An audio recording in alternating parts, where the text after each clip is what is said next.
Hello and welcome to my first ever Let's Play at all. This is my first ever one. Um, I'm Xylephian. Um, yeah, this is my first time playing Jurassic Park Trespasser. I saw someone else's Let's Play and that kind of inspired me to try out the game, and I've heard how much it's, contributed to the game industry and graphics and computer hardware and everything. So yeah, I'll just start.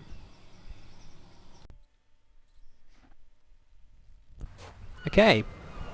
Alright, the introduction video didn't work. Um, okay. That's quite a cool water ripple effect. Yeah, the introduction video, it's basically someone's answer phone. I think it's a player's, and they're like, hey, where'd you go? And you went on a plane trip. What is happening? And the plane crashed. What? What is this? No one told me this is a haunted island. Yeah, I have hardware accelerated water, so my graphics card must be doing the Christmas tree effect. Hello? And Marquez? Are you there? Marquez, ¿Estás ahí? He was shouting when we went down. He was trying to level us out. stop making excuses. Yeah, this must be a glitch on my graphics card then. That's a ghost. I hope I'm not the only one who has that. This game is famous for glitches and bugs and not being finished at all. It was released in 1997, and it was very much ahead of its time. Everything about it is just revolutionary. See the shadows there? That is, texture mapped shadows, which is the same technique they use for shadows nowadays. As in Half-Life 1 was originally having polygon shadows, which are just flat characters laid on the floor. This here is texture mapped, which is, Doom 3 had polygon shadows, and texture map shadows is what Grand Theft Auto 4 uses in Crisis and Half-Life 2. Well, does now. Half-Life 2 uses a mixture of both. About shadows as well. They don't overlap on this either, which they do in the source engine, the old source engine, because that uses a combination of real-time shadows and polygons, and so they overlap strangely. This uses a single light source, which is supposed to be the sun, but where's the sun? Anyway, whoa, got myself lost there. Yeah, so all shadows point in the same direction, except the shadows actually work like proper shadows, as if if I pick up a rock, maybe I could pick up this one. Yeah, nope, can't. If I lifted it up, you'd see the shadow painted on the ground, and if I put it like, on the corner of the wall right there, then you see it half on the wall, half on the ground, and on the other side of the wall's shadow would, cancel it out. Here's an interesting graphical optimization, you might call it. Yeah. That. Looks like a Raycaster. However, it's some software accelerated sprites. Yeah. This is the first time I've seen anything like it. It's really clever optimization technique.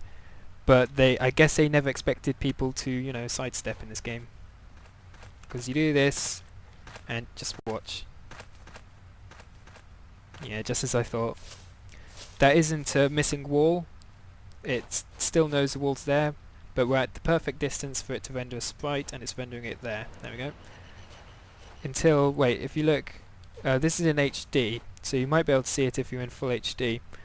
That's a sprite, that's a model. Sprite, model. Sprite, model. The sprite's literally just a 2D image. You can tell it's software rendered because it's pixelated. This barrel, software rendered. This girder thing, hardware rendered, because if you look it's all smooth pixels. Uh, the senior artist in an interview said his biggest regret was not using hardware rendering entirely. Yep, this here is stupid. It really ruins CPUs and it just bad. Nowadays it's just considered bad practice to use software to render graphics, which is exactly what they're doing here.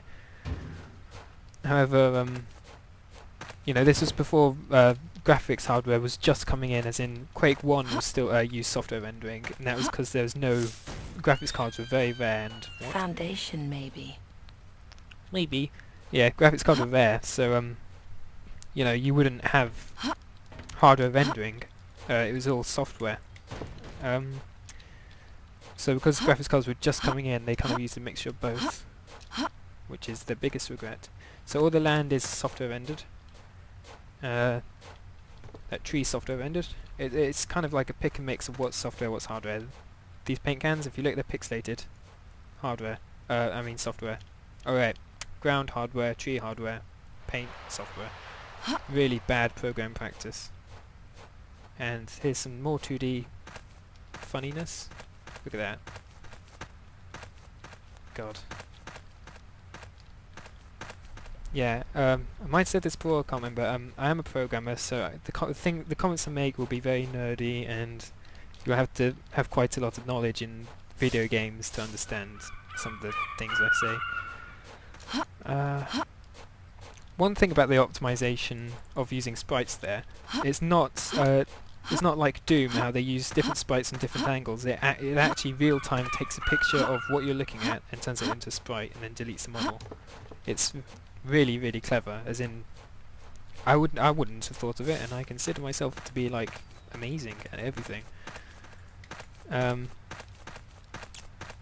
Yeah, I don't think anything else used it ever, as in this is the only game to have that kind of graphic optimization. Yeah, released in '97, around you know, the year Quake 2 was released, and that was considered to have amazing graphics. And you know, look at this. As in, this might not look like much now, but the draw distance, you can see all the way over there. And It is beautiful here. look at all the trees. Must be one of the I mean, offshore islands. I know, like, you know, they're all 2D Cocos. over there, but One of the Cinco Muertes, maybe. dense vegetation is really hard to render, and you know, this is semi-believable kind of vegetation as well. I mean, it's comparable to Crisis and Far Cry 1. And I really mean that. Those games were clearly modelled after this one, as in saw how terrible this game was, because this isn't a great game, I heard. And they must have, you know, set out to beat it. The Source Engine's physics was the reason that exists is because of this game. Crap. So that's what that feels like. Heavier than I thought. Yeah. She's Keep holding it a shotgun with steady. one arm. Apparently her left arm's broken, which is why she doesn't use it. But she can use a shotgun with her right arm. Oh yeah, this game's supposed to be realistic. There's no crosshair. And to see your health, look at your boob. If it's red, then you're almost dead. Oof. Bang. Missed. I changed my keys from the default throw. 8 shots. I'll quickly go over them. There's a minute left. WASD I changed to the modern day setting. Originally X was back pedal, but I changed that to S instead of S being walk forward slowly. Q was jump originally, I changed that to space. Z was crouch originally. I changed that to control. Left click for me is now extend arm. No, right click for me is extend arm. Left click is now shoot. 6. Q is my holster, 6 left. which in Source Engine that's quick switch. E is pick up for me and drop. So if you extend your arm, get near something, pick up 6 with E. left. R is my rotate wrist. So if I activate arm, I can rotate the wrist and be all gangster. Yeah, F throw. And that's about it. 10 seconds left. Yeah, just subscribe. You know, if you want to see part 2, bye.